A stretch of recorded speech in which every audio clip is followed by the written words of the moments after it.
최근 한 구독자분이 국회의원은 떡값 850만 원을 받으면서 민생에는 왜 신경을 안 쓰나 라는 비판 댓글을 다셨더라고요. 그만큼 민생에 대한 여론이 좋지 않다고 생각이 드는데요. 오늘 전달하는 내용은 설명절을 맞아 그리고 날이 갈수록 안 좋아지는 민생 경제를 맞아서 지급하는 정부 지원금과 지자체 지원금을 말씀드려보고자 하는데요. 제가 할 수 있는 게 관련 뉴스를 전달해서 그나마 지원금을 받을 수 있는 분들이 제때 받을 수 있게 하고 못 받는 분들이 없게 하는 일이다 보니 이렇게 정보를 모아서 전달을 해드립니다. 영상 보시고 해당되시는 분들은 조금이나마 도움이 되셨으면 합니다. 일단 간단하게 민생회복 지원 관련해서 조국혁신당의 내란 극복 지원금 지급 제안이 나왔습니다. 30조 추경을 주장했는데요. 어떤 방식이든 여야 합의를 통해 민생에 도움되는 방식의 지원이 나왔으면 합니다. 안성시는 취약계층에게 가구당 10만 원을 지급합니다. 기초수급자 차상위 가구 대상이고요. 오는 17일부터 안성사랑카드를 사용하고 코나아이 앱을 이용하는 분들은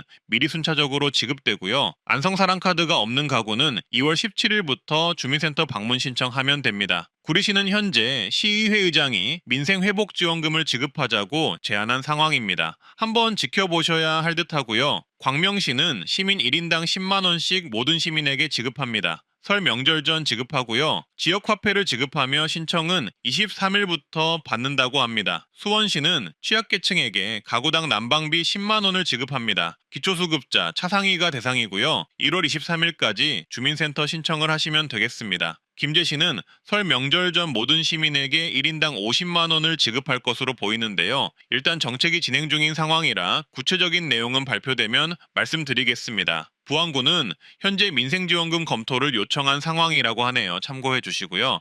영광구는 모든 국민에게 1인당 100만원 민생회복지원금을 지급합니다. 설명절 전에 50만원 지급하고요. 주민센터 신청하면 됩니다. 그리고 추석 명절 전에 50만원 추가 지급한다고 하네요. 화성시는 지역화폐 인센티브 총 약 30%를 해준다고 합니다. 일단 기존 지역화폐 인센티브 10%가 있고요. 추가로 일정 기간 20% 캐시백까지 해준다고 하네요. 20일부터 31일까지 진행한다고 합니다. 의정부시와 오산시 또한 설명절을 맞아 지역화폐 인센티브를 10%로 상향한다고 합니다. 광명시는 1인당 10만원씩 민생안정지원금을 검토한다고 합니다. 설 명절 전 지급을 목표로 검토 중이라고 하니 광명시민분들은 참고해 주시면 되겠습니다. 성남시 모든 시민에게 독감 백신을 무료로 지원해주고 있는데요. 이미 시행된 정책이지만 모르셨던 분들은 독감 백신을 무료로 빨리 접종하시면 좋겠습니다. 성남시 지정 의료기관에 따라 일정에 맞게 지원하고 있으니 성남 시민분들은 아직 안 맞으셨다면 꼭 맞으시고요. 지정 의료기관은 성남시 보건소 홈페이지에서 확인하실 수 있습니다. 속초시 보건소의 경우 국가유공자 본인 의료수급 1종 2종 중증장애분들의 경우 백신 접종을 무료로 제공하고 있다고 하니 참고를 해주시길 바라겠습니다. 파주시는 1월 21일부터 모든 시민들에게 생활안정지원금 10만원씩 지급합니다. 파주시 주민분들은 참고하시고요. 완주구는 설 명절 전에 1인당 30만원의 민생지원금을 모든 국민에게 지급합니다. 그리고 진안군 또한 모든 국민에게 1인당 20만원씩 2월 이후 지급하는 방식을 추진할 예정이라고 합니다. 그리고 평택시는 평택사랑카드를 이용할 경우 인센티브 10%를 지급하고요. 추가로 캐시백 10% 또한 한 번 더 지급한다고 합니다. 안성시의 경우에는 안성사랑카드를 이용할 경우 인센티브 10%에 캐시백 15%를 지급한다고 합니다. 해당 거주자분들은 참고해 주세요.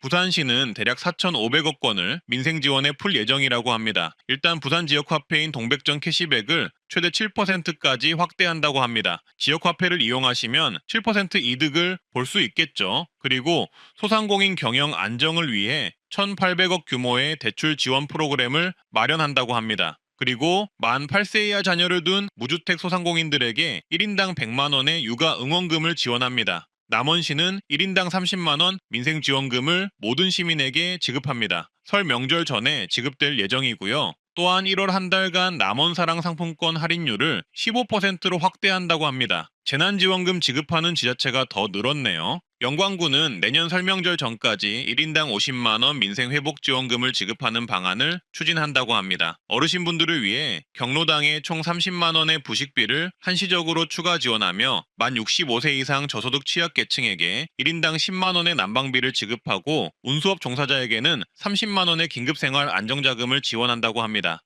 12월 23일부터 전북 정읍시는 모든 시민에게 1인당 30만 원씩 선물카드로 재난지원금을 지급합니다. 지난달 30일 기준 주민등록상 정읍시에 거주하는 모든 시민에게 지급한다고 하니 약 10만 명 이상의 주민들이 받을 수 있을 예정입니다. 해당 지원금은 2015년 5월 31일까지 사용이 가능하다고 합니다. 참고해 주시길 바라겠습니다. 신청은 주민센터에서 가능하다고 합니다. 광주광역시는 1월부터 지역화폐 개념인 광주상생카드를 10% 특별 할인합니다. 더 정확히는 구매한 금액 중 1월에 사용한 금액에 대해 10% 캐시백이 된다고 하는데요. 광주시 시민분들은 참고하시고요. 강원도는 내년 예산 70%를 상반기 조기 집행해서 민생경제를 살린다고 하는데요. 이와 관련해 소상공인 지원 등이 약 6천억 원이 이루어진다고 하고요. 그리고 주목하셔야 할 부분은 강원도 몇 개의 지자체에서 재난지원금을 검토한다는 언론 보도가 나오고 있다고 하는데요. 각 지자체들의 민생 관련 정책이 조만간 드러날 듯합니다. 경남은 경남사랑 상품권을 1인당 최대 30만 원까지 10% 할인된 가격으로 구매할 수 있다고 합니다. 전남은 내년 1월 초까지 65세 이상 기초수급, 차상위계층 저소득 노인에게 1인당 10만 원 난방비를 한시적으로 지급하고요. 그리고 경로당 부식비를 3개월간 매월 10만 원씩 총 30만 원을 한시적으로 지급한다고 합니다. 그리고 대전, 충청도 또한 민생회복 관련해서 방안을 강구하고 있는 것으로 나오고 있습니다. 현재 추세로 봤을 때 지자체 재난지원금이나 민생회복지원금을 지급하는 곳이 더 늘어날 것 같은데요. 앞으로 세부적인 내용이 더 나오면 영상으로 요약해서 말씀드리겠습니다. 가평군의 경우 보건소, 보건진료소를 방문시 진료비뿐만 아니라 약제비도 전액 감면이 되는 정책을 실시했다고 합니다. 시행 중인 정책이니 가평군 어르신들은 보건소를 이용해 진료비, 약제비 무료를 받아보시길 바라겠습니다. 익산시는 65세 이상이면 대상포진 무료 접종을 추진합니다. 현재 조례 통과를 기다리고 있는 상황이고요. 해당 정책 실시되면 트렌드 라디오 채널에서 공지드리겠습니다. 울산시는 85세 이상 고령자에게 택시 바우처 혜택을 제공할 것이라고 하는데요. 내년 상반기 시행되는 정책이며 월 4회 제공이 될 예정이라고 합니다. 85세 이상 노인 및 동승자까지 혜택을 받을 수 있을 듯합니다. 남원시는 65세 이상 고령자에게 응급환자 이송비 지원 사업을 실시합니다. 타 지역 의료기관으로 응급환자를 이송할 경우 비용 부담이 상당히 큰데요. 남원시 65세 이상 고령자의 경우 거리에 따라 최대 15만 원을 지원한다고 합니다. 해당 사유가 발생하면 이송일로부터 60일 이내에 남원시 보건소에 지원금 신청을 할 수 있다고 합니다. 영덕군은 내년부터 65세 이상 고령 운전자 면허 반납을 하면 20만 원을 지급합니다. 군청, 경찰서 등에서 신청 가능하다고 하네요. 문경시는 대박입니다. 내년 1월 1일부터 시내버스 전면 무료인데요. 그냥 누구나 무료가 됩니다. 문경 시민 전체도 무료이고 관광객까지 무료로 한다고 하네요. 문경 사는 분들도 그리고 문경에 놀러 한번 가실 분들도 체크두시길 바라겠습니다. 광주광역시는 1월 1일부터 65세 이상 어르신 교통비 50% 환급이 실시됩니다.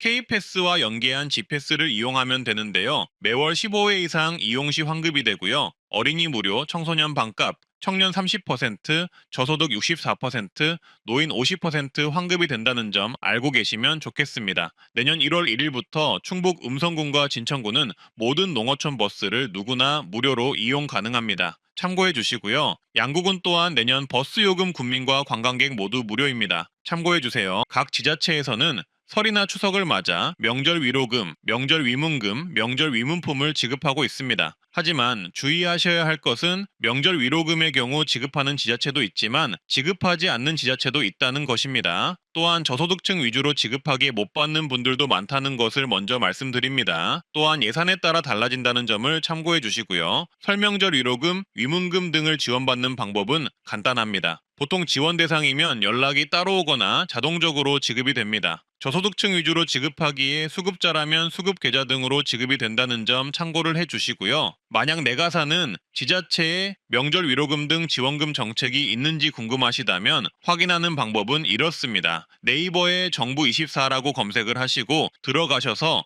정부24에 명절이라고 검색을 하면 되는데요. 상세 검색으로 지역별로 선택을 해서 검색해 볼 수 있기 때문에 내가 사는 지역을 선택해 검색해 보면 됩니다. 명절 위로금 예시를 들자면 세종시는 기초수급자 차상위에게 명절 현금 지원이 있다고 나오네요. 이렇게 확인하실 수 있습니다. 다만 말씀드렸듯 예산에 따라 운영되기에 이렇게 정책이 나와도 내용은 달라질 수가 있습니다. 화성시는 생계 또는 의료급여 수급자 가구에 가구당 10만 원을 지원하네요. 이런 식으로 내가 사는 지역에 명절 위로금, 위문품이 있는지 간접적으로 확인을 하실 수 있고요. 말씀드렸다시피 지원 대상자라면 자동으로 지급이 되거나 개인별로 연락이 따로 갈 것이기 때문에 보통은 따로 하실 일은 없다고 보시면 되겠습니다. 따라서 이렇게 명절마다 각 지자체의 방침에 따라 이런 명절 위로금이나 위문품 등이 지급될 수도 있다는 점 참고해 주시고요. 일단 먼저 디지털 온누리 상품권 15% 할인 및 15% 추가 환급이 이루어집니다. 말 그대로 디지털 온누리 상품권 할인도 해주고 사용 시 캐시백도 해준다는 것인데요. 이렇게 구매해서 사용을 하시면 약 30% 혜택을 볼 수가 있는 것입니다. 지류형이 아닌 카드형이나 모바일 상품권을 구매 및 이용할 시 혜택을 받는다는 점을 기억해 주시면 되겠습니다. 15% 환급의 경우 회차별로 2만원씩 최대 8만원까지 환급이 된다고 하고요. 각 주차별로 날짜가 정해져 있으니 계획적으로 지출하시면 좀 더 많은 환급을 받을 수가 있습니다. 대략 6만 7천 원을 쓰시면 만원, 14만원 쓰시면 2만원 환급이 되고요. 그리고 이렇게 해서 총 4번 8만원까지 환급이 된다고 합니다. 그리고 전통시장 30% 구매 시 환급 행사도 진행이 됩니다. 이거 매번 명절마다 진행되는 거 알고 있으시죠? 근데 이번에는 기간이 짧습니다. 1월 23일부터 농산물, 수산물 34,000원 구매 시 1만원 환급, 6만 7천원 이상 구매 시 2만원 환급이 됩니다. 농산물, 수산물 각각 따로 적용이 된다는 점 참고를 해주시고요. 환급은 온누리 상품권으로 진행이 됩니다. 만약 디지털 온누리 상품권 환급 행사와 중복이 된다면 더욱더 혜택을 볼 수 있겠죠. 주의하셔야 할 점은 행사 참여시장이 따로 있어서 참여시장을 확인 후 가셔야 한다는 것입니다. 참여시장은 발표가 되면 제가 말씀드릴 거고요. 다음은 선물 세트 최대 50% 할인 판매가 되는데요. 구매처는 농협몰이나 하나로마트 등에서 가능하고요. 해당 화면을 참고해 주시면 되겠습니다. 그리고 다음은 서민 중산층 지원금 신속 지급 내용인데요. 근로자녀장려금이 설 전 1월 16일에 조기 지급이 된다고 합니다. 그리고 노인 일자리 최근에 모집을 했잖아요. 신속 채용이 이루어진다고 합니다. 그리고 문화놀이 카드는 1월 15일부터 설 전에 재충전이 될 것이고요. 임금 체불과 관련된 체불 대지급금이 신속 지급되게 처리할 전망이라고 합니다. 그리고 설 연휴 기간 무료 영상통화 지원이 있을 예정이고요. 취약계층 고효율 보일러 교체 등 지원을 확대할 전망입니다. 그리고 저소득 중증장애인 근로자 교통비 월 7만원을 조기 지급할 예정인데요. 1월 15일에 조기 지급된다고 합니다. 또한 15년 이상 노후 영구임대시설 보수공사 발주도 1월 24일에 조기 진행이 될 예정입니다. 다음은 관광교통 여행 분야 지원인데요. 일단 1월 27일이 임시공휴일로 지정이 검토가 됩니다. 직장인분들은 약 5일간 연휴가 될 수도 있겠네요. 그리고 설 연휴 고속도로 통행료 면제가 되니 이 부분도 참고를 해주시고요. 만약 설 연휴에 역 귀성하는 경우 KT나 SRT가 30%에서 40% 할인이 됩니다. 그리고 설 연휴 다자녀, 장애인 가구 국내선 공항주차장 이용료 전액 감면 정책도 있고요. 선박 국가운영 여객터미널 주차비도 면제가 됩니다. 주차장 또한 연휴 기간 초중고 운동장, 지자체, 공공기관 주차장이 무료 개방될 수 있도록 한다고 하니 참고하시면 되겠습니다. 그리고 국립자연휴양림, 국가유산미술관이 무료로 개방이 됩니다. 또한 사대궁과 종묘, 조선왕릉이 무료 개방이 되니 시기를 참고해 주시고요. 그리고 3월부터는 3만원 숙박 쿠폰이 배포가 된다고 하니 참고를 해주시면 되겠습니다. 아무래도 이전처럼 여기어때 야놀자 등 숙박 관련 앱을 통해 배포가 될 듯 하고요. 그리고 농활 상품권은 30% 할인, 수산대전 상품권은 20% 할인되는 가격에 구매해서 사용할 수 있다고 하니 이 부분도 참고해 주시면 되겠습니다. 사용은 전통시장에서 사용이 가능합니다. 그리고 지역 특산물 최대 40% 할인 행사가 있는데요. 네이버 쇼핑, 우체국 쇼핑, 푸른 장터를 통해 할인이 된다고 하니 화면을 참고해 주시면 되겠습니다. 그리고 마지막으로 소상공인 지원이 있는데요. 다중채무 보유 여성 또는 청년 기술 창업인에게 보증부 대출 만기 연장을 지원하고 거치형 대안대출을 신설한다고 합니다. 그리고 관광업 특별융자를 신설한다고 하고요. 영세소상공인에게 배달 택배비 연간 최대 30만 원 지원을 2월 중으로 신속 개시한다고 합니다. 폐업 지원금을 최대 400만 원으로 늘리고 국민 취업 지원제도 추가 소당을 월 20만 원 최대 6개월 지원을 할 예정이라고 합니다.